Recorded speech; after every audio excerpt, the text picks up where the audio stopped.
What's going on, everyone? Welcome back to Screencast, kind of funny show where we talk to you about movie and TV and comic book stuff, news. I'm your host, Nick Scarpino, crushing it today, as always, alongside the second best baby blues in all of San Francisco, Tim Gettys.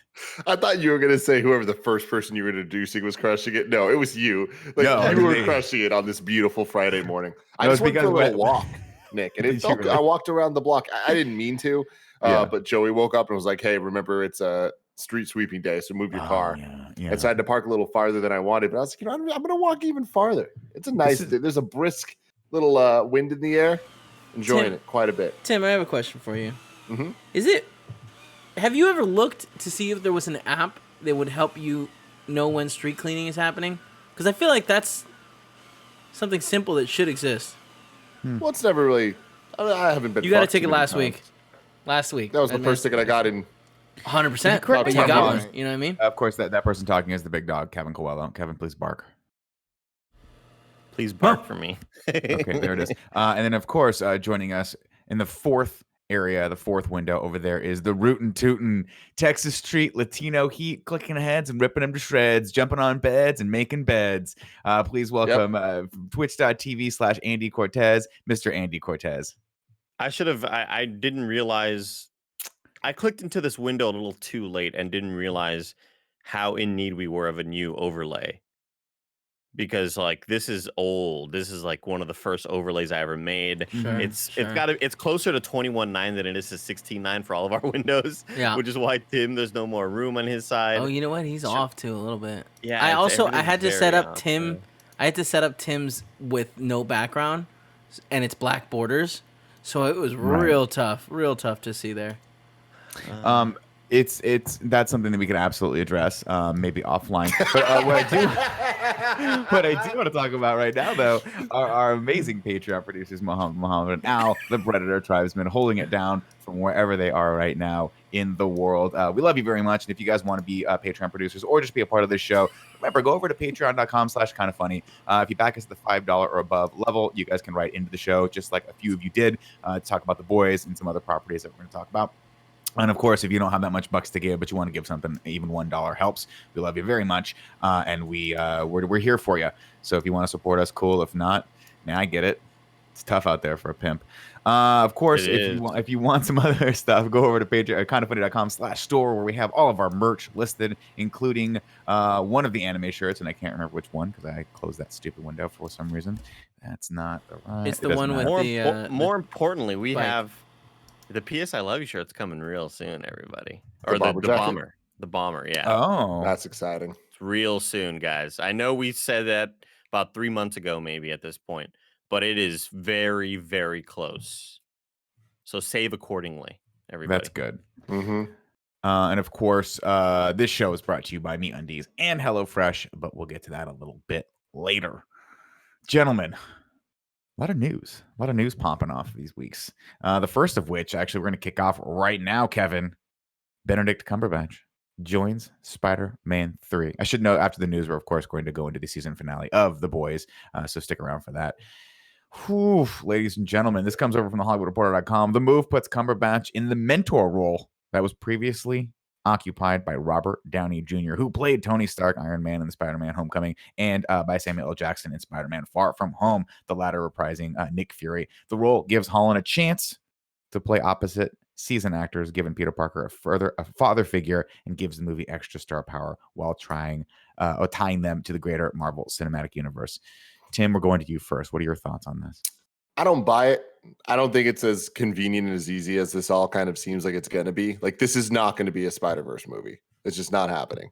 I feel like this might set up some of that stuff. I wouldn't be surprised if eventually we get a live-action Spider-Man to come through the fallout of all the Doctor Strange stuff. But with all of this coming together, I imagine he's going to be in the movie less than Tony Stark was in Homecoming. And but I think more than he was in Ragnarok. And I think that it's going to be more related to just kind of the MCU as a whole, the stories that they're building through WandaVision and then Multiverse of Madness. I still think this is very much going to be a Peter Parker New York story for the first time in the MCU, which I'm very excited about. But I think that it's not going to be as multiverse focused as some of the things seem to be trending towards. Well, Interesting.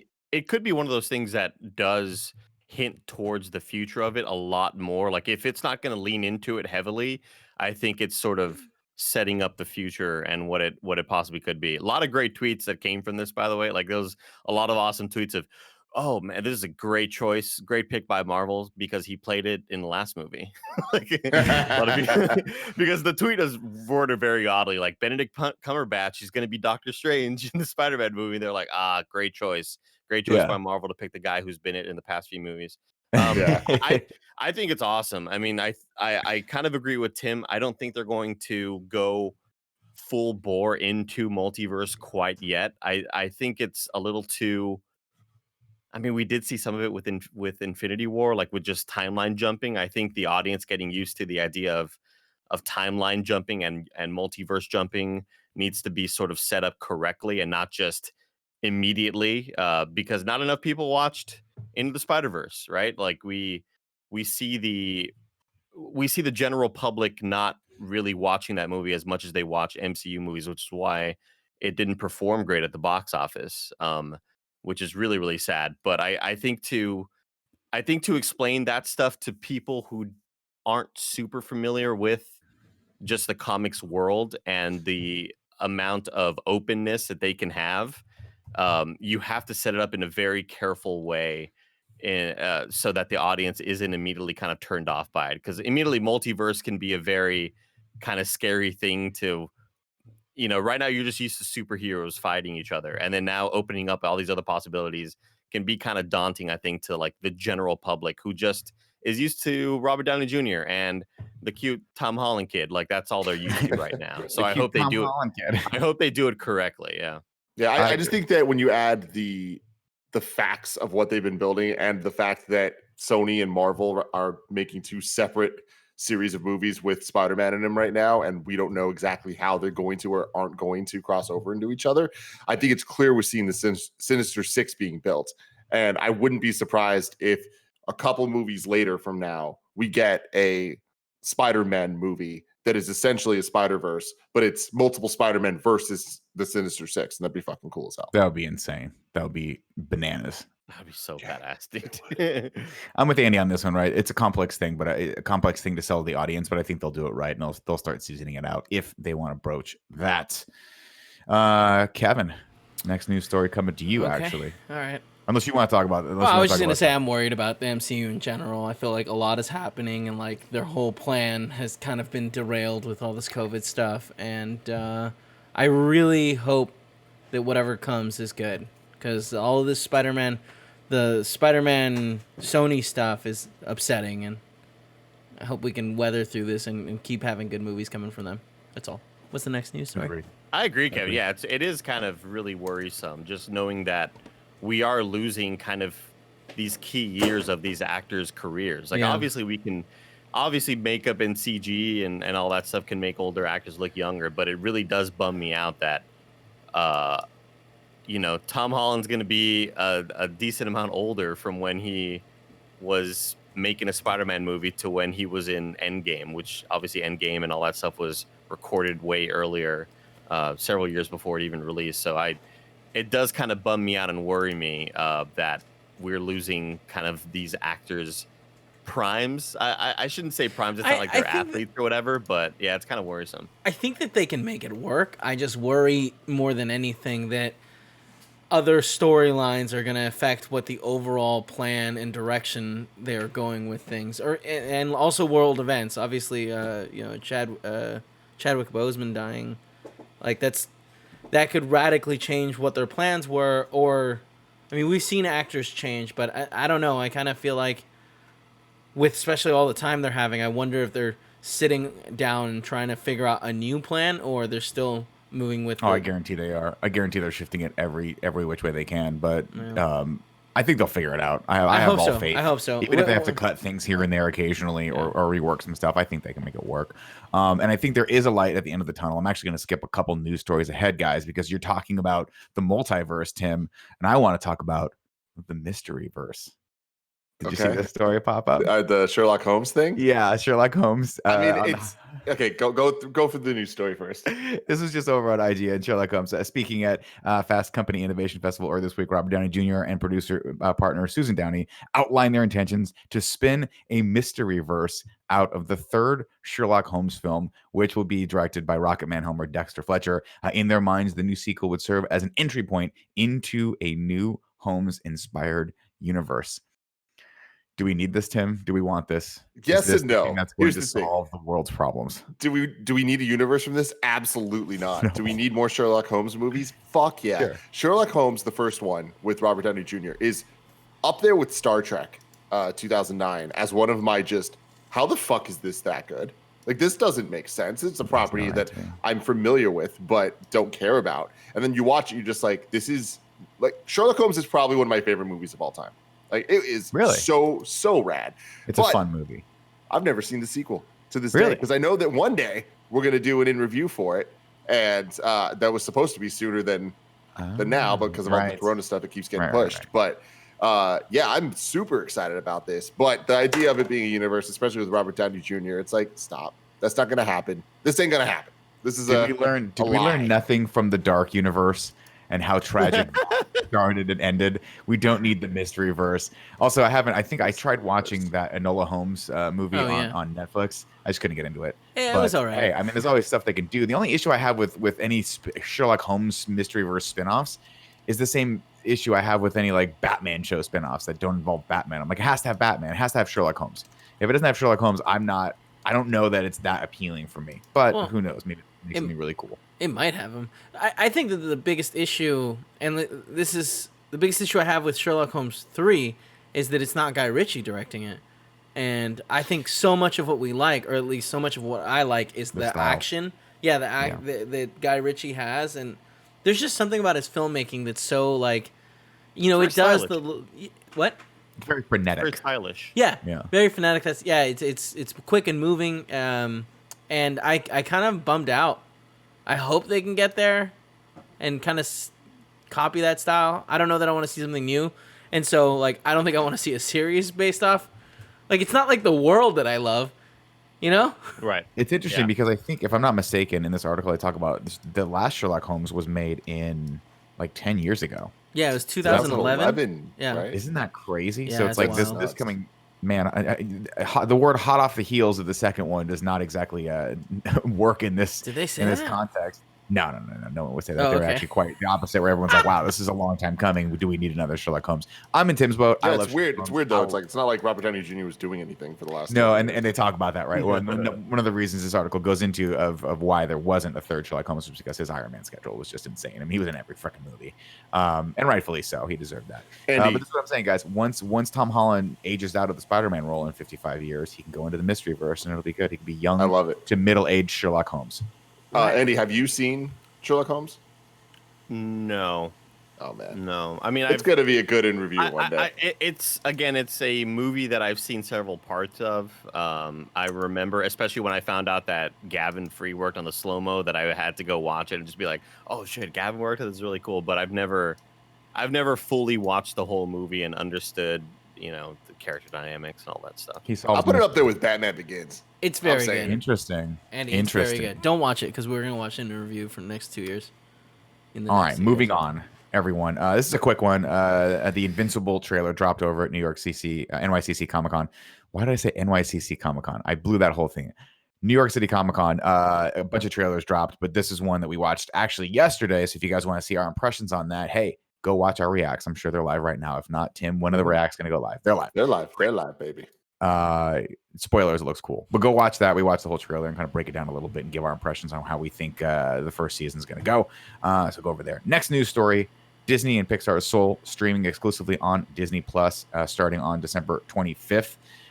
This is from Deadline, but it's also via a tweet they put out on the official Soul Twitter. Thanksgiving weekend just got a lot more grim at the box office as Disney on Thursday moved its big Pixar movie Soul to Disney Plus, where it will now be released on December 25th. Is that it had been set for a November 20th release in domestic theaters. Disney will not charge its streaming subscribers an extra $29.99 to see Soul. Rather, the movie will simply become available on the service to its 60 million subscribers, just like the studio did with Artemis Fowl and Hamilton over the summer. Soul will hit theaters will get a theatrical release in foreign markets and foreign territories where Disney Plus is not available. The streaming service is launching in Latin America next month. In those markets where Disney doesn't have a streaming service, Mulan made over 67 million during the pandemic. So something to consider. It is getting a theatrical release, just not here. How do we feel about this? I think that's wild. Like Pixar, I feel sorry for Pixar. They've now put 2 movies out in the middle of this pandemic. One at the start and one, what you said, November? Thanksgiving, yeah. And it's Upward, what was it called? Upward? No. Onward. Which was really good. Really, really enjoyed it. But it was right as the start. Literally, I think the week before we went into shelter in place. Yeah. And it did not do well. And they released it the same way in Disney Plus. This is just kind of I don't know. I feel bad for Pixar because like they put so much time and attention into their projects, and it's weird to not see it get like the success or like to blow up in the movie theaters like it does. And I just wonder how this is gonna affect the next couple of years for Pixar, because that's still like you got to wonder if they're gonna how much scaled back these future projects might be when it comes to just budgets and the amount of artists working on it, the amount of secondary studios and outsourced studios that they look into to try to work on extra stuff. Like, I don't know. It's kind of worrisome to think about how it will affect everything else. But man, Nick, you kind of blew my mind when you mentioned that Artemis Fowl came out. Like, what the fuck, dude? I forgot that was a movie. I forgot that movie even came out. It's not made for us. It's like a kid's movie. I did not watch it, but that was one of the ones that had to come straight out. Did you watch it? I watched half of it. Yeah, I literally fell asleep, and I was just like, "This is not meant for adults." Yeah, this news is like a major bummer to me. Like, I'm excited to see the movie. The trailer looked fun. It's Pixar. Like, this being a 2 Pixar movie year was like such an exciting premise before everything went to shit. And I think that in a lot of ways, Disney and a lot of the other production companies are looking at this year as a total loss, and we're seeing just more and more evidence of that kind of rack up. This to me does say that the Disney premiere thing didn't work out the way that they wanted it to, which I don't know. It's weird because I feel like there's so much evidence against that. And also, like, this isn't the type of movie necessarily that is going to move the needle and get a bunch of people to actually pay for it. So maybe they just kind of looked at it and are just like, hey, some of these movies need to just be adding to the value of Disney Plus. And that's going to benefit them in a lot of ways. But movies are going to change. Like, we're just hitting this point where the reality is there's going to be fewer theaters, if theaters even last through this at all. We are now on month 8 of saying the same thing and reading stories of theaters like Regal Cinemas shut down. Yeah. And it's like, at some point there's just not going to be enough money that even could be made for movies to cost nearly what they cost currently. And look, that might be fine. People can adapt and things can change, and we don't need every movie to cost $400 to $500 million, but it's really reminding me of like 2010 era Nintendo, where the conversations that kept happening were, should Nintendo be putting out their games on other platforms? Should they go third party? Should they sell them on Xbox and PlayStation and just make more money? Because I wonder how deep those conversations have gone with Disney, where Mulan is about to come out and they say, we could sell it for $30 on our platform. What if we sell it for $20 on every platform? What if it's a $20 purchase on Amazon as well? What if it's everywhere else and not require people to have Disney Plus? Because they did that eventually. Where Mulan was able to be purchased everywhere? By anyone. In VOD, yeah.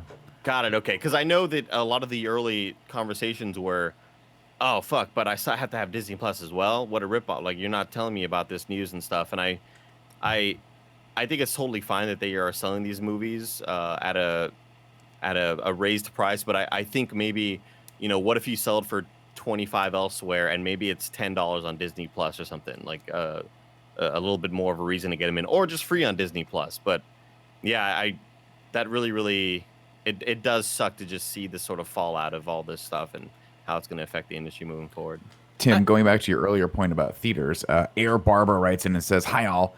Not to be an alarmist, but by looking at the trajectory, it seems that barring government intervention, the theater industry as we know it is already dead, and we are just waiting for the final breath.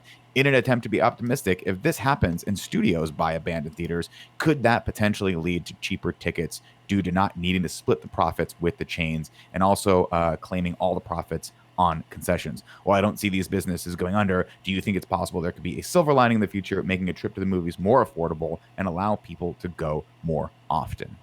There's an interesting concept there where studios kind of having their own theaters. I think it falls apart when you start to realize that they simply don't have enough of like new content coming out on a week-to-week basis to be able to sustain that. However, they do have library content. And that's the thing is like, we all look at this and are like, oh, that old movies aren't going to get people to go for this experience. I think everything's going to change. And I think there has to be a new normal for theaters to still work, or else they won't exist, right? So I can imagine. Go for it. Oh, sorry. Go ahead. No, I can imagine like Disney starting a theater line, right? And I think that's illegal. It is, and that's what I was going to say to answer. That's what I'm saying. I think things are going to change. Back in the day, I think they actually tried this back in the day when there was only a few major studios, and it was a massive antitrust thing, and they had to break them all up.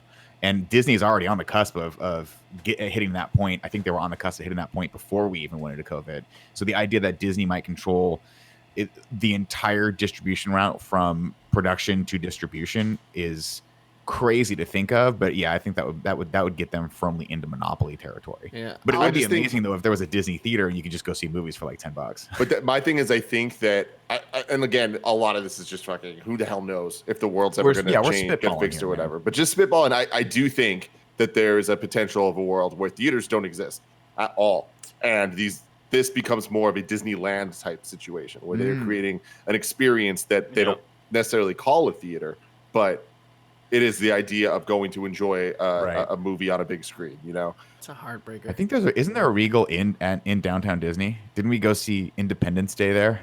That was AMC. It was an AMC. That was an AMC. But that got killed a long time ago. It's not there anymore? Mm-mm. Oh, that's too bad. Yeah, that was they go see things out. And think about the idea of like having, I'm trying to think of like how the socially distanced theater would look. Yeah. Because we've seen concepts of how socially distanced concerts work, where it's a pod that you stand in, and you and your friends can be in that little pod, and then the pods are all separated. I'm just wondering how, like, what the logistics of that would look like. You'd have to be 6 feet apart, and that would be tough, right? Because 6 feet apart, meaning you go. What if you go with a group of 8 people? Are you guys just the entire theater? I don't know. Yeah. Hold on, I've never done it. This is interesting. In the chat, Wasted Bandwidth sends a link from Collider from like about 2 months ago. Studios can now own movie theaters following judge's ruling. Studios can now own movie theaters after a federal judge approved the Justice Department's efforts to do away with the Paramount Consent Decrees of 1948. Those antitrust laws were put in place to prevent studios from having a stranglehold on both production and distribution. They applied to major studios such as Warner Brothers, 20th Century Fox, and Paramount, though not the Walt Disney Company, which did not become a distributor until after the law went into effect. The rules also do not apply to newer studios like Lionsgate and A24. And then it keeps going on.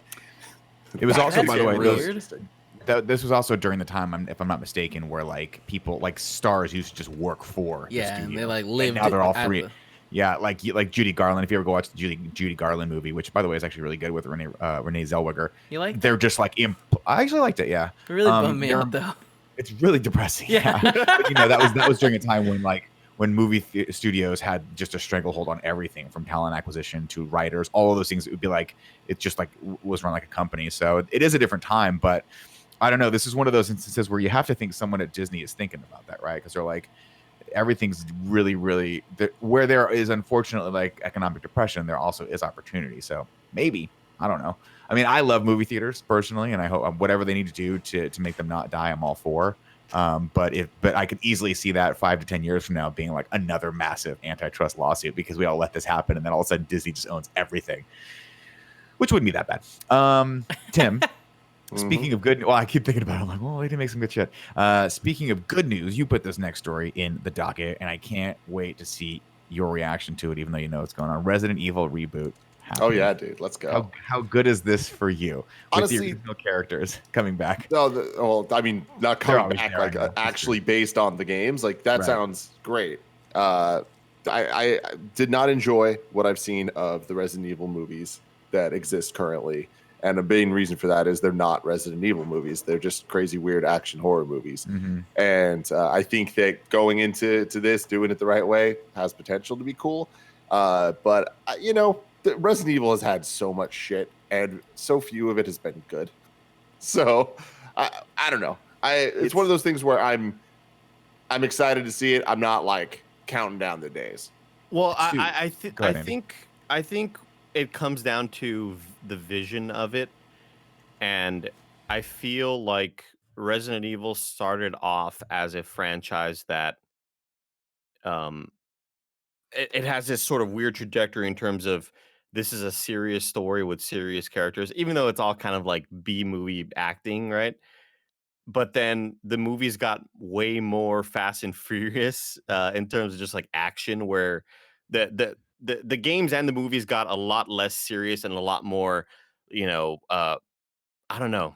I feel like they got more action oriented, and then now recently with this sort of this explosion of better Capcom games coming out, that the games have gotten a little bit more serious and they kind of toned down the goofiness of the action and shit.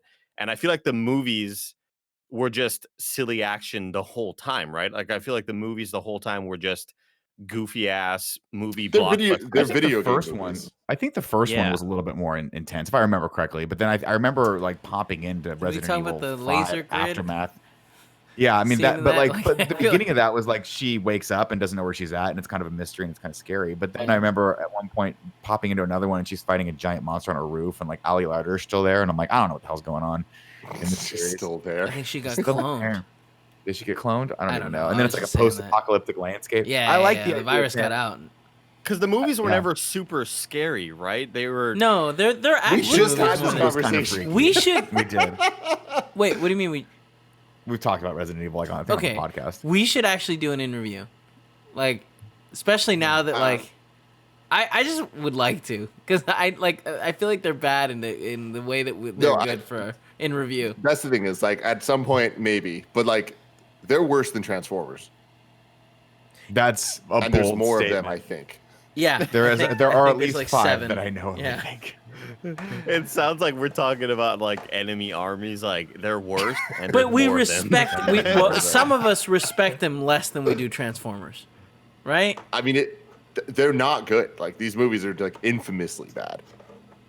So, well, either way, I'm excited because I think going back to a smaller, more nuanced, more tonally significant Resident Evil series could be good. And by that I mean if they nail the kind of campy tone horror of the video games that I've seen. I've never played through them. I've just seen clips. I've watched you guys play through these things, but I think there's a specific tone for Resident Evil that I think they should go for. And if they do with this cast, I think they could knock it out of the park. Real quick, I do want to say, I don't know that a Resident Evil movie has a high chance of working, period, no matter like who the team is or what you're working, because what is what is actually good about Resident Evil? Let's just look at games 1, 2, and 3. It's either the Spencer Mansion or you're in Raccoon City. Yeah. It's just a good game because it's a zombie movie, but you're playing it. Taking that and turning it back into a movie, stripping out the gameplay elements and the puzzles and all that stuff, then it's just a zombie movie. And we've seen zombie movies 1,000 times. Yeah, but I think you can do interesting stuff with just, writing and characters. I think we love these characters, and I hope it is a little bit more tonally serious, like you were saying, Nick. I would rather it not turn into this sort of campy, goofy thing. I want it to be a serious movie. Like I know the Silent Hill movie isn't the best video game movie, but I think tonally it kind of nailed it in how and how almost depressing it was. Like I hope this movie franchise sort of takes that more serious tone. But I was saying the opposite. That's what I was saying. I was saying the opposite. I was saying try and get a unique tone that is a little campy, but is still scary and is fun. versus trying to make a Walking Dead clone, which they'll probably try to make anyway. I just think it's the idea of Raccoon City and putting it all in the small, like keep it small, keep it all in this confined area, and then put these characters in there and just watch them survive with cool guns and not enough bullets. I mean, I'd be down for that. Yeah, a bunch of herbs. Yeah. But I'm saying this, by the way, I haven't watched any of the Walking Dead properties in 3 or 4 years, so maybe I'm a hypocrite. I don't know. But come at me, right? Resident Evil reboot, and we can respect each other. Unlike the disrespect, Tim. Oh man, where are we going with this? Respect. He's right. That Netflix is showing Glow. It's fucked up. It's are you guys? This up. is now. I'm sure that there is the real reason is that these great stars need to go do other stuff, and they're being held right with their contract. No, the real reason is because it's very expensive and they can't get because of the COVID-related restrictions. They can't return to production, and so Netflix is just cutting its losses. That's crazy. Because the problem is there's a lot of restrictions on filming right now in general. If you have action sequences where people make contact and are breathing heavily, which we know now spreads the virus at a much higher rate, you can't do that. And so unfortunately, they can't shoot apparently the wrestling scenes, and the show is about wrestling. And so without, I guess they shot a good portion of it, but they just can't get back to production at this point. Netflix has just said, no, we're not doing season 4 anymore, which is sad. My hope is that someone like an Amazon will pick it up and be like, cool, we'll do what we would, I forget Take it to Canada. Like Cobra Kai, right? Where Cobra Kai was like, YouTube is like, nah, this is too good for our content, which is way too good of a show to be put on our premium series. Someone else has to take this, and Netflix picks it up and is now greenlit. What I hope is 7 more seasons of this, 6 seasons in a movie, Tim. Well, I mean, it was the final season though. Yeah, like that was the whole the show. The biggest bummer about for this, Glow. yeah. I know that's what's sad. In real life, So the show gets canceled after the 3rd season or something. Mysteriously, I forget what they were. I just remember disappears. they go to Vegas and they work out of the hotel for a while, and I really liked that. Everyone hated that season. I was like, I like this season. No, it's I like thought it was smaller fun, and yeah. more character driven. Yeah, I really like Glow. If you haven't watched it, everyone should go watch it right now on Netflix, and then tweet at Netflix and be like, why are you killing my dreams?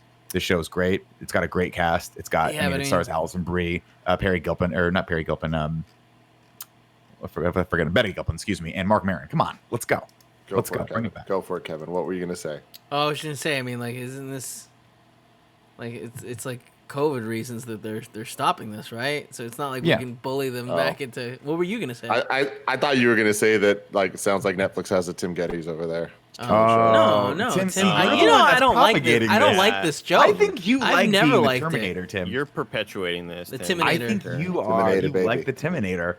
And I'll tell you what, Tim, I like that you like it. And you know what else you like, Tim? What do I like? Fresh. That's right. I do. Fresh.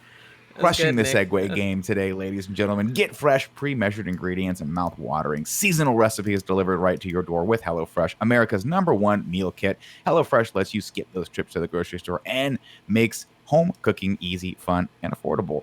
HelloFresh cuts out stressful meal planning and grocery store trips so you can enjoy cooking and get dinner on the table in about 30 minutes or less. There's something for everyone, including low-calorie, vegetarian, and kid-friendly recipes. HelloFresh delivers pre-portioned ingredients so you're not overbuying, which is a burden on the planet and your wallet. Keep your fridge stocked by adding extra proteins or sides like garlic bread to your weekly order. Easily change your delivery days or food preferences and skip a week whenever you need. Feeding the whole family has never been easier with larger boxes sizes or for more servings and more savings. Of course, HelloFresh is committed to giving back. HelloFresh is committed to making fresh, delicious food available now more than ever and has taken extra steps to keep its employees and customers safe, including contactless delivery, tamper-proof packaging, and team member wellness checks. HelloFresh donates over 2.5 million meals to charity in 2019, and this year they're stepping up their food donations to local communities amid the COVID crisis. Tim's family, the Gettys Harris family is cooking HelloFresh left and right. Mm-hmm. And Tim, what have you been eating lately? Kevin, what have you been eating lately? Oh, Kevin, that's right. You're into HelloFresh. Man. No, I actually went over to Tim's house to help him set something up, and we got the Korean. Oh, okay, Tim, you gotta help me out with this. Bibimbap. There it is. Woo, I wasn't close. I'm gonna be honest, but you know what? It was delicious. Oh my god. One of my favorite Slack messages of all time was Kevin hitting me up being like, hey, do you want to get lunch? Like, do you want to get food? And I was like, oh, what if Gia cooks you some HelloFresh? And all caps, started freaking out. Just like, wait, really? Is this really happening? Yes, Kevin, it's finally happening. I love it, ladies and gentlemen. And it can happen for you as well if you go to HelloFresh.com/80morning and use the code 80morning to get a total of $80 off across 5 boxes, including free shipping on your first box. Again, that's HelloFresh.com/80morning and use code 80morning to get a total of $80 off across 5 boxes, including free shipping on your first box. What are you waiting for? Get it. Next up, we've got MeUndies. We're a MeUndies household here, ladies and gentlemen. MeUndies believes that comfort is about more than what's touching your skin. It's about feeling comfortable in your skin. Keyword yours, not someone else's. This isn't a Michael Myers movie. Okay, but it is almost Halloween, which means you can now match your undies to the spookiest season of all time. MeUndies just launched their new Halloween prints, so whether you're into cats, blood, or skeletons, they've got something right up your haunted alley. Tim, what's up your haunted alley? Are you wearing MeUndies today? Of course I'm wearing MeUndies. I'm wearing some little lemons. When life gives you lemons, you wear MeUndies. Joey just got a package of MeUndies. It's exciting. Did she? Mm-hmm. Are they the haunted spooky kind? I imagine they are. I hope they are. I always complain about the fact that I never had enough MeUndies at first, but now I have like 10 pairs, and I'm still going through 10 pairs and then waiting to wash the laundry. So like I'm gonna keep complaining and be like, you know what? I don't have any. They're all in the laundry, and now I'm gonna have 20 pairs, and then I'll go 20 days without washing. I have a bunch that like I haven't worn before, and it's just like, how is the rotation? It hasn't gotten there where I just have these like highlighter blue ones that are like, I keep looking at it and being like, I'm gonna get to you, dude. I'm gonna get to you. I'm gonna get the office MeUndies. Of course, MeUndies grow on trees. No, seriously, they're made from irresistibly soft natural fibers sourced from beechwood trees. And you know what natural fibers means? That their micromodal is not only super soft, but breathable, light, and impossibly cozy. That's what I like to think about Tim. Tim's just impossibly cozy. That's some serious comfort right there. Everything MeUndies does is to help you feel truly comfortable from head to toe, from outside to in. By the way, MeUndies has a membership. Never run out of undies like Andy does. With MeUndies membership, a subscription that sends new pairs right to your door, because who really wants to grab that questionable 6-pack of underwear at their local drugstore? Plus, get site-wide savings and exclusive sales. And here's how you do that. MeUndies has a great offer for our listeners. For any first-time purchasers, you get 15% off and free shipping. MeUndies also has their problem-free philosophy. Man, they just know us, Tim. If you're not satisfied with any product for any reason, they'll refund or exchange it. No caveats, no questions. Again, here's that wonderful deal. To get 15% off your first order and free shipping, go to MeUndies.com/morning. That's MeUndies.com/morning. Now back to the show. All right, boys, we've come to the precipice. We're at the end. Boys, it is the season finale of The Boys season 2. Boys. And without giving spoilers right now, I want to go around the table. What did we think of this episode? And if you feel so inclined, the entire season in general. Andy, let's start with you. I mean, the show doesn't miss. It's amazing. I had another Twitch watch party last night, and it was obviously my first time watching it because I loved the episodes release early. I think it was available around 5 p.m. yesterday. It's great. Awesome. I mean, there's a little predictable towards the end, but still didn't take away from the impact I felt and just how great everything is done. I mean, this show is just so well made when it comes to just acting and direction of the plot and the tension you feel. I thought the season was probably not as good as season 1, but only because season 1 was so kind of shocking and new for me. This felt a little bit more of season 1. I still love the hell out of it, though. I cannot recommend this show any more than I already do. I think it's so damn good. Kevin, what are your thoughts? I loved it. I thought this season overall was a little bit slower, but I kind of feel like that's because season 1 was so crazy and hard that like a lot of things happen in season 2 that were on that same level, but like once you've been shown that like we can go that far, like things seem less extreme. Like, yeah, the whale thing. Yeah, for sure. The whale thing still got me though. It still got me too. But like at that point, like I've already seen a person explode, you know? Yeah. From like the speedster with the hand. Anyways, you're a little so you're a little desensitized and like you know now that like whatever, like anything can be thrown at you. So, but like I really, really enjoyed it. I thought that the way certain plots went from being kind of like, oh, this is getting a little boring and stale, to like, okay, I can dig it. Like, Frenchie and Kimiko. yeah, like I thought where their story went kind of was a good examination of them. They Also, dragged the that deep, out a little too long. Yeah. yeah, a And the little deep bit, stuff. a little bit. But I it's thought the fun deep stuff seasoning was for the main fun. story. Yeah. Anyways, yeah. Overall, and the way it ended was awesome. I'm very excited. Tim, what say you? I absolutely loved it. And I think that it's actually better than season one. And I just think that that's a testament to them setting up such a great foundation and committing to characters that are interesting and giving them interesting things to do.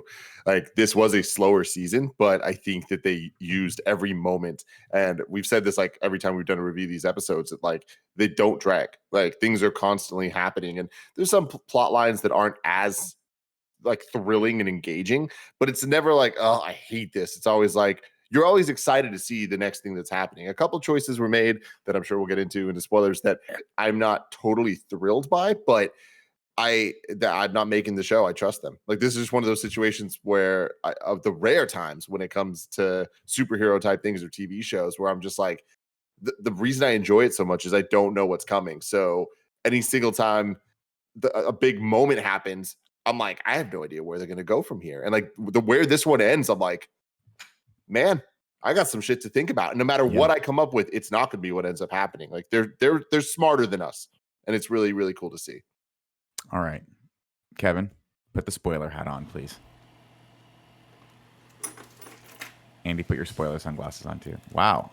Did you like it, Nick? I did watch it. Oh, yeah. I'm sorry. I guess I'll give my impressions. Kevin, you knocked it out of the park. That was great. This is your That's all I had. non-spoiler impression. This is Okay, my sorry, I'll take the impressions. spoiler hat off. I thought this was a great episode. I thought the way everything sort of culminated and turned out in the end was very validating.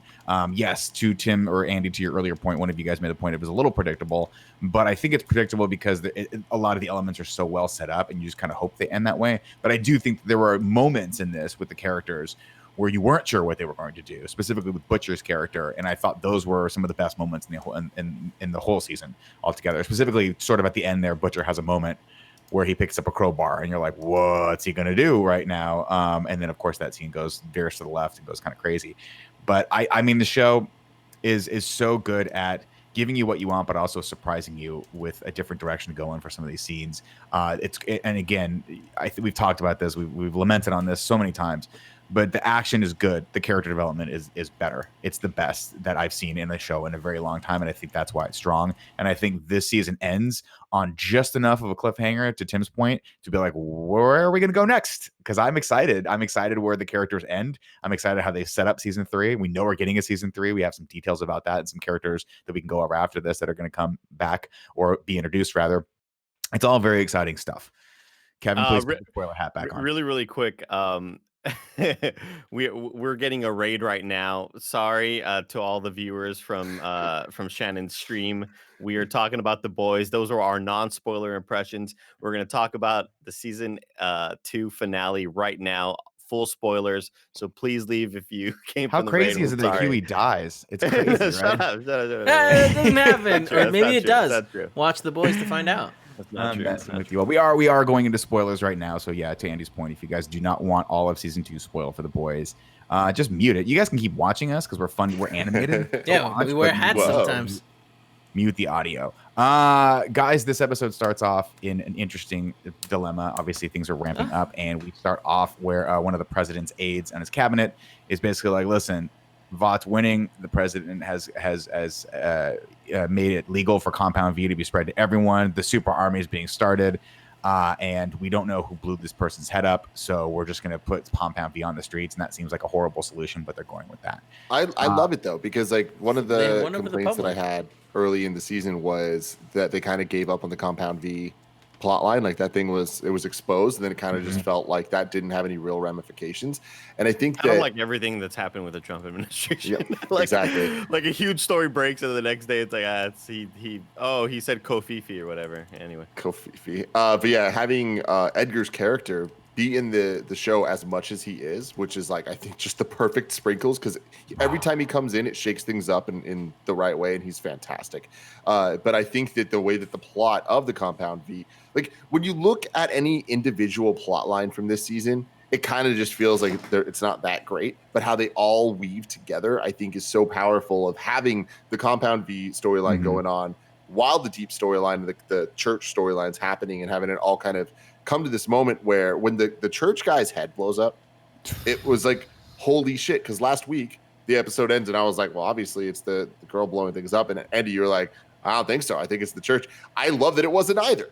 Like, and more than that, who it was is such a cool thing and proof that this show doesn't just make any decision willy-nilly. Every single character that's introduced has some real substance and is going to like make a dent in the world. It's really cool. Yeah. I don't know about you guys, but that last scene where that happens, and then the following scene where Huey goes and he's like, I need a job, and they have the way it's shot is so, I don't know if you guys got the same feeling that I got. I was like, no, I was like feeling scared for him, because she's like, yeah, come on in, and the camera dollies out as he walks in and she closes the door to the office. You're like, oh, he's in the viper's nest now. Yeah, especially with the wording that he had there at the end of like, yeah, I just kind of need to be somewhere where I'm not, blood and guts aren't always exploding on me. And it's like, oh my god, she's like, cool. When can you start?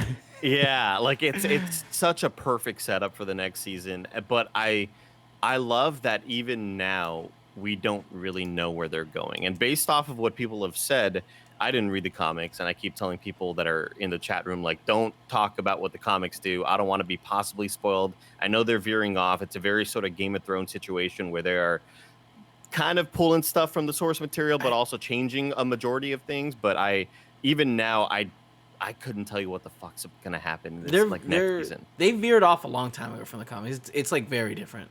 I think where they started was different than the comics, because if I'm not mistaken, and I keep saying this and never checking it, so I'm just going to keep saying it like it's gospel, I believe that the boys itself was a CIA run like group headed by Butcher. I don't believe they were ever like.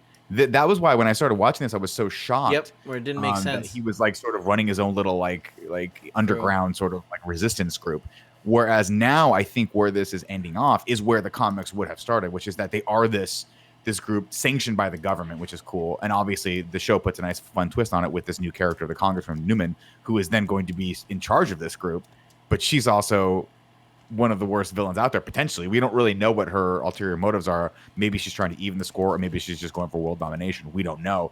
What we do know is that whenever they introduce a character like this, the motivations are always fascinating. And let's go back a second to talk about Stormfront, who in this episode I think just goes full Nazi and is basically like she has that moment with Ryan the kid where she's like, people are out there to hurt us because of the color of our skin. It's called white genocide. And Homelander, and shout out to Anthony Starr, I love this moment because he has a moment where he's like, I don't know. You know what I mean? Where he's like, I don't know if I can buy into that. Like, I buy into a lot of crazy shit you've said, lady, and the sex is great, but I don't know if I can go this far. But he ends up going with it anyway. Yeah, exactly. That was such the look on his face, the way he emotes, was so perfectly done. Like, he's thinking there in the moment, like, oof, what did I kind of get into? Yeah. Like it was fun what we did. We were having sex, and you got my mind off of Stillwell. But oh my gosh, what am I kind of? This is crazy territory that I'm not like. I'm a nationalist, but I'm not a Nazi. Yeah, that's a bridge too far, yeah. Dude. Stormfront is one of the decisions that I was alluding to earlier, saying that I'm not thrilled about it. Like I don't want her to be dead. Like she's not. I don't think she's dead. She's not. You think she's gonna heal up? First off, she's in a obviously, facility. I made this joke before, but I'll make it again, guys. This is what happens when you give up the high ground. She wound up.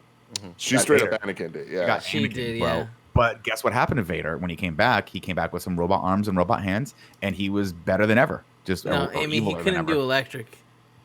He couldn't do electric anymore because it would short out his cool CPU system. But he did have a cool breathalyzer, and he was taller. So sure, he was taller. That's a fact.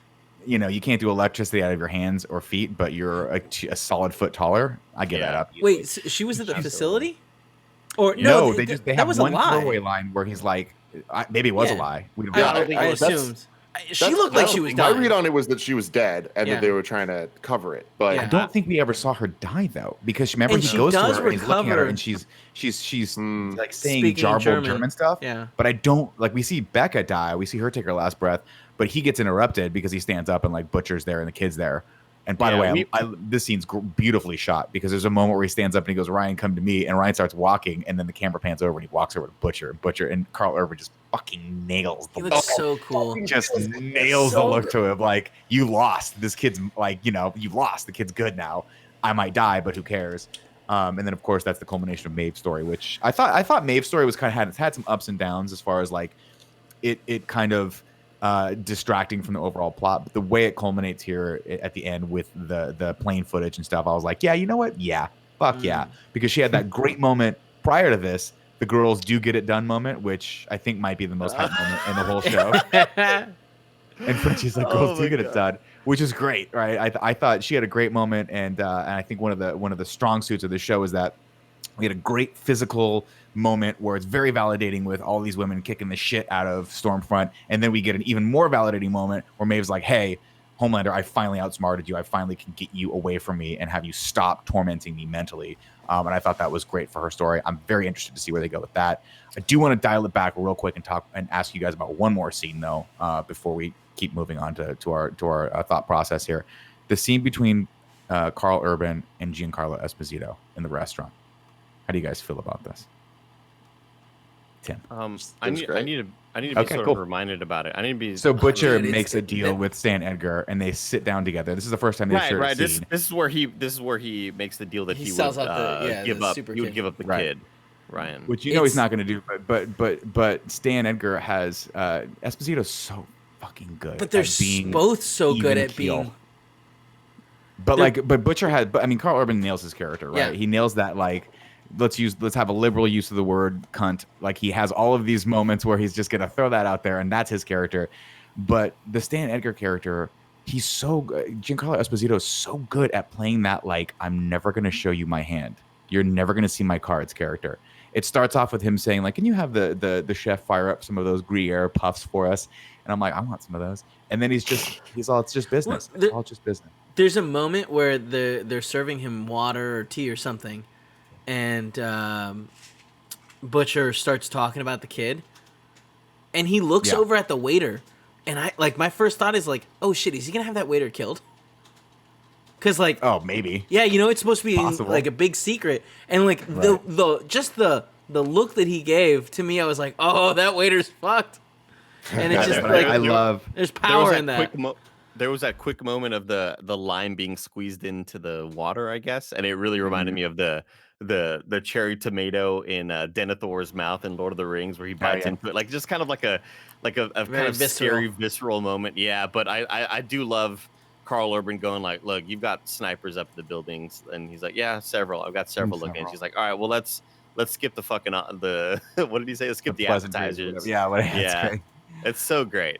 I love it. I love that we get a little bit of insight, but not really into the Edgar character here when they bring up Stormfront and how incredibly racist she is. And he's like, that's got to bother you. And he goes, of course it bothers me. But at the end of the day, it's just about money. It's just about stock prices. And she's good for the company. And that's all I care about. And I know that in the hands of a lesser actor, that would sound very generic, but I just think he just nails it. Yeah. He's just such a good bad guy. Yeah. And it was a lot of fun to see them both. Like, I feel like those are some of the strongest characters, like just personality based on the show, and to see them actually clash, I didn't think we'd get to see that in this season. It's when you think about it, it's sort of analogous to watching the other superheroes fight. Like when we see the other supers fighting at the end, this is kind of like the human version of that fight, where it's these two people who are so good on camera, who are so they dominate the scenes that they're in because they're just great at screen presence. And we saw kind of a superhero fight right here, just sitting at a table talking it out and trying to one up each other, with Carl Urban kind of like saying, yeah, I'll give up the kid, and then eventually isn't able to do that. And then we get the great, I love that sort scene. of we get that great little fight with everybody obviously beating up Stormfront, and then Kimiko laughing, which I thought was great. I thought that was a really cool character turn for her to be talking to Frenchie earlier and saying, what if I freeze? Like, what if I freak out and can't do it? and then her laughing and just kind of being like, let's fuck up this Nazi. I thought it was just really validating. It felt great. And then Frenchie's line of, I guess girls do get it done, was like the cheesiest, funniest fucking thing ever. It's great. I laughed great. so It was hard at it. Well earned, in my opinion. Yeah. And I love the scene, by the way, right before that with Butcher, where he's just like, she's like, no, you have to come with us, and he's like, let me just do this one thing. Like I was gonna screw you guys over. I was gonna double cross you, but I'm not gonna do that. You got to go. This is the right thing. Let me do this thing. I thought that was very well done. The car getting flipped right after that, like what a fucking moment. A lot. Yeah. Tim, where do you think we're gonna go in season 3? Because we leave off. I don't know. Yeah. Like that's the thing is like I think that it's so exciting that I have no idea. Like when season 1, I feel equally as flabbergasted as I did after season 1 ended, where the big cliffhanger reveal at the end of 1 was so like, holy shit, how are they gonna handle this? And I like, if they handle season 3 as well as they handle season 2, I am so there for the ride. I know that they're shooting it already. Like they got money signs in the eyes when it comes to the boys, and they're with the spinoff series and with all that. I heard rumors that there's an already shot like long movie style thing coming out sometime soon. That's of Butcher, what Butcher was doing in like episode 1 of this season. No, like, I think that's a short, right? Yeah, I think it's like a very short thing. What he was doing between the seasons, right? Like how he got.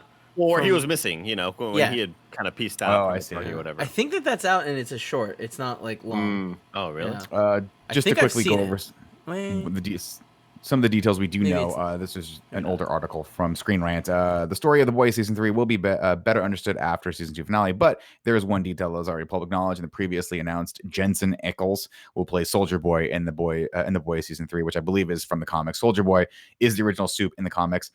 Excuse me, I guess so. That becomes a mantle taken by many over the years, and the backstory is kept for the series. Season 3 will again dive deeper into Vought, Compound V, and Soup's history. I think it's cool. I think they're going to introduce a Captain America style character, which is going to be rad. Cool.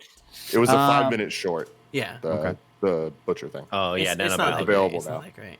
Wait, real quick, I also want to talk about how cool like the growth of these guys actually fighting everyone has been. Like them when they like talk about their plan to fight the Soups, and they're like, all right, this is what we're gonna do for this guy. This is what we're gonna do for that guy.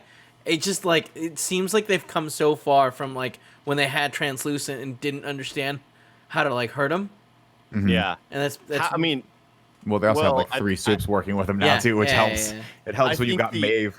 I think the worst part of the whole series was that goddamn loud noise that was meant to fuck up the Soup's hearing.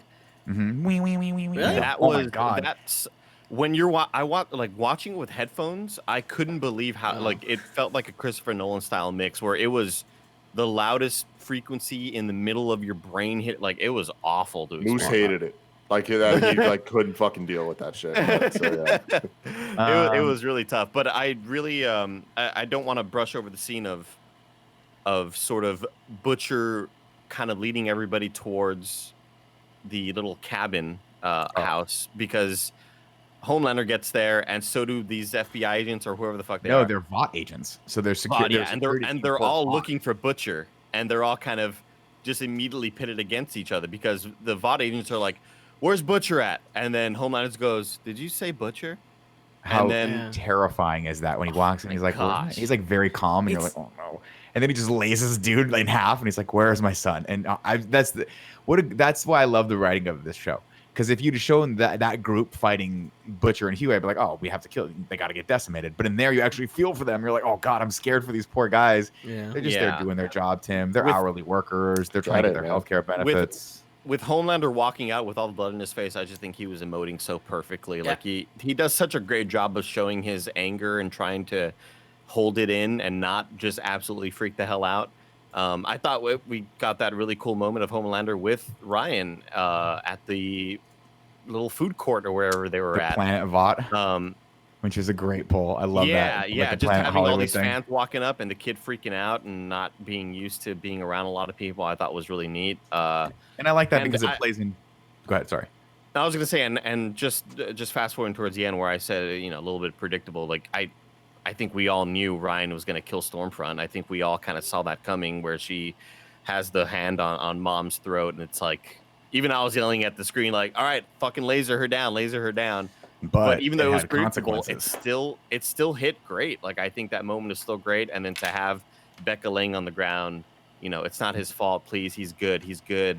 He's good at heart. And then Butcher picking up the crowbar, like, I'm killing this kid right now. And do we feel like Stormfront's grip when the laser hit, like, ripped open the throat? Yeah, I think Has so. to, right? Yeah. Okay. Yeah.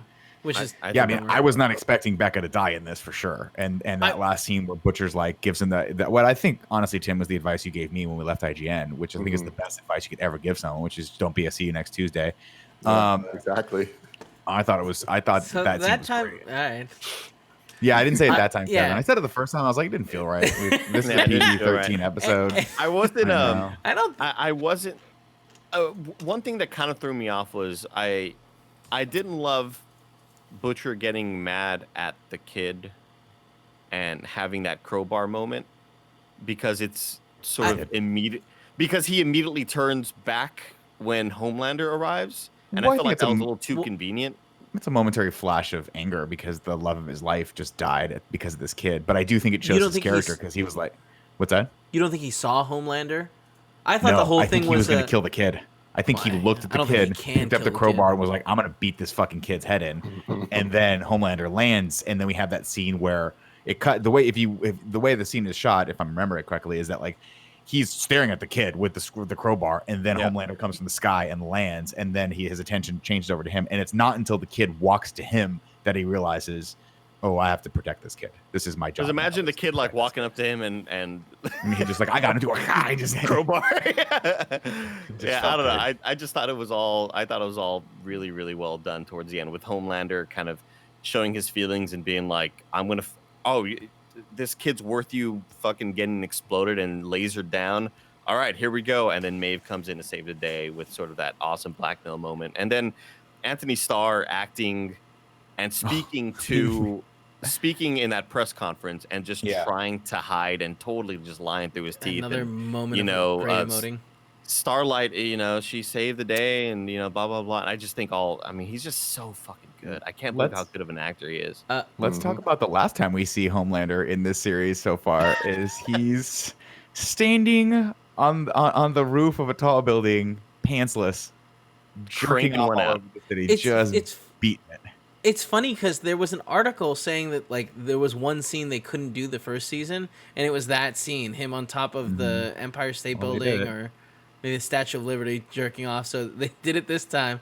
And is that from the comics? Is that like a known thing from the comics? It must be. Yeah. Well, what I like about it is go ahead. Oh, I was just gonna say like it seemed really random, and like I get the whole like he's doesn't have control of stuff and wants to feel powerful, but it just seemed dumb. I loved it, and I like it because how he's talking to himself is how he's talked to himself the entire series, which is he's doing that like talking himself up like I'm the best, everyone loves me, but in reality like he doesn't have any weaknesses. So his only real weakness really is his ego and his insecurity, and that's what you see in both of these. And I love that his story in season 2 ends like that because you're seeing both of those things, right? You're seeing him do that self-talk, but there's a moment, and shout out to Anthony Starr, where he's saying it, but it's kind of sad. He's like, I can do anything I want. You're like, oh, totally. And I think a lot of that is reflected on the idea that Maeve has that great talk of like, no one loves you. Ever. Like, if I show them this, they will never love you again. They will never love you. But I think he realizes that as he's fucking cranking one out because he's like, my only ally was Stormfront, and she is essentially non-existent anymore. Black Noir is a vegetable right now due to the allergic reaction. That is so funny. I think in that moment, it is sad. Like, obviously, it's silly as hell, but it is sad because he's sort of realizing I have no one anymore. Like this, I am alone. Too. Yeah, I'm the most powerful person in the universe, and I am so alone right now.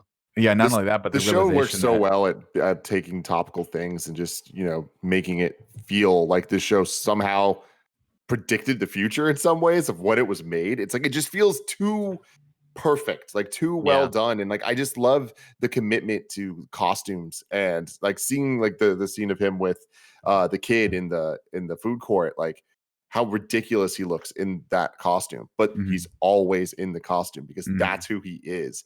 I love that juxtaposed with all of the political things going on and all the press conferences and everything. It's just like, this show is fucking special, man. I really, really think that, like we've said it now a couple times, but everything just worked so well that when it happened, you feel rewarded. I can't wait for season 3, man. Neither can some of you out there, ladies and gentlemen. We asked you to write in, let us know what you thought of the boys recaps that we're doing and season 2 in general. And Brandon wrote it and said, been loving the recaps, boys. Would love a Blythe Manor season review next week. So Kevin, you have to watch all of Blythe Manor and give us a 30-second season review of it. I was already going to do that. Perfect. I'm all in. And Jeff Lyra wrote in with a non sequitur here, but something that I did want to bring to your guys' attention. He says, hey, Nick and the Movie Bros, there's a new show I think you guys might enjoy. Well, Nick would enjoy it. It's called The Comedy Store on Showtime. I'm sure Nick knows about it already, but The Comedy Store is obviously in LA. And this is a 5-part documentary series that they've got going for it. Have you guys heard of this at all? I saw the trailer for it and I was like, what the fuck? This actually looks pretty legit. It's pretty good. It's done by Mike Binder, who was one of the original Comedy Store comics back in like the late 70s, early 80s. This is when like Jay Leno, the first episode goes over like when Jay Leno and like Letterman and all these guys were coming up once Johnny Carson moved his show to the West Coast and basically made the Comedy Store this mecca of comedy. And then it's going to go, I hope, through the eras. But one of the things I did want to bring up to you, Jeff, was that if you like this series, I highly encourage you to read the book that I think a lot of this was based off of, which is called I'm Dying Up Here. And I know they made a Showtime show called I'm Dying Up Here, but they couldn't get the rights to all of the characters because this is a real like biographical story of the Comedy Store. The book is way better, and it covers this first episode of the Comedy Store, I think better because it puts everything in context of like the time period. And it really is all centered around that move from Johnny Carson to the East Coast to the West Coast. So definitely read that if you're watching the series, because I think they actually interview the guy that wrote the book in the first episode. And he talks a lot about kind of those earlier years as well. So if you're into that, definitely check out I'm Dying Up Here. And also send out some sweet nasty love to Rahul Kohli for Blythe Manor, because it's huge, and it seems like his role is pretty substantial in that movie, especially with him, or in that show, especially with him sort of being in the main trailer of it. I think is really fucking awesome. And I already told him like, hey man, I love you. I'm not gonna watch the show. I love you. Andy, you should just watch it. It's probably not that bad. Kevin. Come on, man. Fuck no, dude. I've heard the first season was like horrifying. It was great, man. They do some awful things. No, thank you, dude. You should check it out, though. There it is. Also, ladies and gentlemen, if you want to support this show, check out our Patreon. If you want to write into this show or any show at the $5 above level, gets you the opportunity to do that. Go over to patreon.com/kindafunny. Back us over there. And please, we love when people write in with topical stuff that we're talking about. We will actually be back on this show next Monday, I believe, right? No, we're not. I'm sorry. We're pre-recording it Monday. It's going to be live. When the frick are we going live with it? Doesn't matter. Next week we got a special topic of MCU. We're gonna give some updates on that. And until then, Movie Bros, it's been fun streaming with you. I'll see you online.